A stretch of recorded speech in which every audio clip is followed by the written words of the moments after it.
सत्य का क्या चिंतन करोगे? 2 और 2 4 होते हैं, इसका क्या चिंतन करोगे? है? ये खंबा है तो खंबा है तो खंबा ही होगा, अब इसमें क्या चिंतन करें? 3 और 2 5 होते हैं, इसमें क्या चिंतन करें?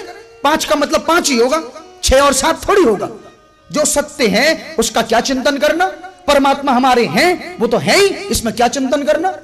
चिंतन मत करो, स्वीकार कर, मान, स्वीकार करो, हम तुम्हारे हैं, तुम हमारे हो, यह स्वीकृति चाहिए। मैंने उस दिन भी कहा था कि तुम परमात्मा को जानो मत, परमात्मा को मानो। आप हमारे हो, स्वीकार करो।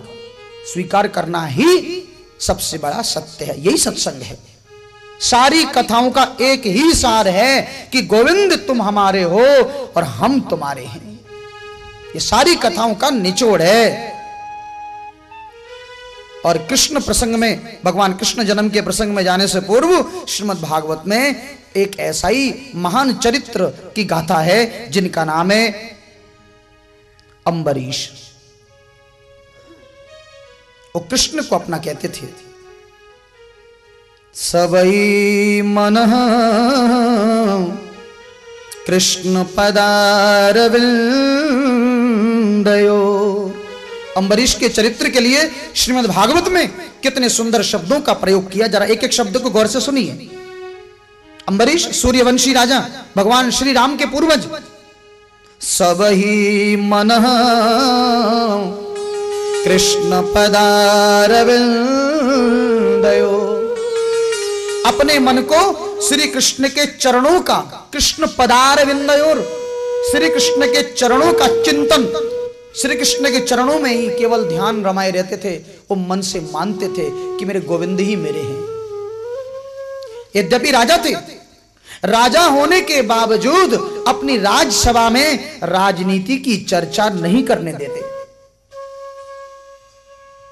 उसके पश्चात वचांसि वैकुंठ गुणानुवर्णने। अपनी वाणी से केवल वैकुंठनाथ का ही गुणगान किया करते थे। करऊ हरेरु मंदिर मार्जनादिशो श्रुतिम चकाराच्युत सत्कथोदय। करऊ हरेर मंदिर मार्जनादिशु। अपने हाथों से मंदिर का मार्जन करना, मंदिर में सफाई करना, झाड़ू लगाना, पोंछा लगाना, सेवा करना। आज कितने लोग हैं जो मंदिर में जाके सेवा करते हैं? दर्शन करना और बात है, और मंदिर में जाकर सेवा करना ये और बात है। अम्बरीश सेवा करते थे, झाड़ू लगाना, पोंछा लगाना, ये सब सेवा है। कभी पंजाब में जाएंगे तो वहां के गुरुद्वारों में बड़े बड़े हमारे सिख भाई अपने हाथों से सेवा करते हैं। गुरुद्वारे में झाड़ू लगाएंगे, जूते चप्पल की सेवा अपने हाथों से करते हैं, उसको सेवा। लंगर में सब लोग बैठकर प्रसाद पाते हैं ना, तो उसका बर्तन भी अपने हाथ से मांजते हैं, ये सेवा है। और संसार में सेवा धर्म सबसे कठोर है। भरत ने भी कहा था, सिर भरी जाऊं उचित यस मोरा, सब ते सेवक धर्म कठोरा, सब ते सेवक धर्म कठोरा। और सेवक में 2 लक्षण होना चाहिए, और ये दोनों लक्षण होना बहुत मुश्किल है। इसलिए केवल सेवक और दास में यदि कोई है तो एक ही नाम बार बार हम सबके सामने आता है, हनुमान जी, हनुमान जी, हनुमान जी। बाकी दास में किसी और का नाम उतना प्रमुखता से नहीं आता। बाकी तो है कई और, हनुमान जी सर्वोपरि है सेवा धर्म और दासत्व में। क्योंकि 2 मुख्य लक्षण, एक तो जो सेवक होगा उसमें 2 में से पहला गुण होना चाहिए उसमें दास भाव। दास भाव यानी अपने आप को गोविंद के चरणों में मिटाने का भाव कि मैं अपने आप में कुछ भी नहीं हूं, मैं आपसे हूं, आप जो कहोगे मैं वो करूंगा, आप जैसा चाहोगे मैं वैसा करूंगा।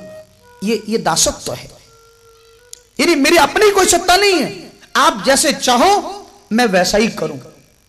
अर्थात यूं कह सकते हो मैं उपकरण हूं, उपकरण, इक्विपमेंट्स, जैसे क्या बोलते हैं पेचकस। तो पेचकस अपने आप में कुछ नहीं, बोले आप जैसे घुमाओगे मैं घूम जाऊंगा, आप जैसे खोलोगे मैं खुल जाऊंगा। बस मेरा अपना कोई पेचकस का अपने आप में कोई यूटिलाइजेशन नहीं है। वो आप जब तक उसको अपने हाथ से नहीं पकड़ोगे, जब तक उसको घुमाओगे नहीं, उसको कसोगे नहीं, तब तक उसकी अपने आप में कोई उपयोगिता नहीं पड़ी है। पेचकस पड़ा है, प्लास पड़ा है, पड़े रहने दो। जब तक हम अपने हाथ से ना घुमाएं, तो दास किसके हाथ से घूमता है? गोविंद के। बोले ठाकुर तुम जैसे चाहो, मैं तो आपका उपकरण हूं, आप जैसे घुमाओगे मैं घूम जाऊंगा। या फिर चलो अब पेचकस छोड़ो, एक और सुंदर उदाहरण देते हैं, बांसुरी, कन्हैया की बांसुरी। बोले ठाकुर मैं तो बांसुरी हूं, बोले जैसे फूंक मारोगे वैसा ही स्वर निकलेगा। बोलो जय श्री कृष्ण। देखो ना, बांसुरी का अपना कोई अस्तित्व तो नहीं है, वो तो जैसे फूंक मार रहे हैं। बोले जैसे तुम फूंक मारोगे और जैसे तुम उंगलियां घुमाओगे, मुझ में तो अनेक छेद हैं प्रभु, मुझ में तो अनेक अवगुण हैं, अनेक छेद हैं। उन छेदों में तुम अपना उंगली रखोगे और जिस उंगली से तुम चाहोगे उसी उंगली से इशारा करो और फूंक तुम मारो तो स्वर निकलेगा। वो स्वर मेरा नहीं, तुम्हारा ही है। ये बांसुरी जैसा समर्पण चाहिए। ये दासत्व का पहला लक्षण है। मैंने अभी बताया था दासत्व के 2 लक्षण होने चाहिए। दासत्व का 2 लक्षण होना चाहिए। पहला लक्षण समझ में आ गया कि नहीं, कि मैं उपकरण हूं, इसको नोट कर लीजिए आप लोग। दासत्व के 2 लक्षण, जिनमें से पहला कि मैं आपका उपकरण हूं, आप मेरा अपना कोई अस्तित्व नहीं है। हे गोविंद मैं पूर्ण रूप से आश्रित हूं, आप जैसे घुमाओगे मैं घूम जाऊंगा, आप जैसे बजाओगे मैं बज जाऊंगा। बस ये पहला लक्षण। और दूसरा लक्षण, दासत्व का दूसरा लक्षण, दास सदैव उदार होता है। उदार, ये उदार शब्द आप छोटा मत समझना। उदार का मतलब, उदार का तात्पर्य है कि जो अपना यश भी, जो अपने हिस्से का यश भी भगवान को दे दे। जो अपने हिस्से का यश, अपनी बड़ाई, अपना मान, अपनी प्रतिष्ठा, अपने हिस्से की बड़ाई, अपनी प्रशंसा भी जो भगवान को अर्पण करे उसको उदार कहते हैं। तो दासत्व का दूसरा लक्षण है अपना सर्वस्व भी भगवान को अर्पण कर देना। जैसे भरत जी,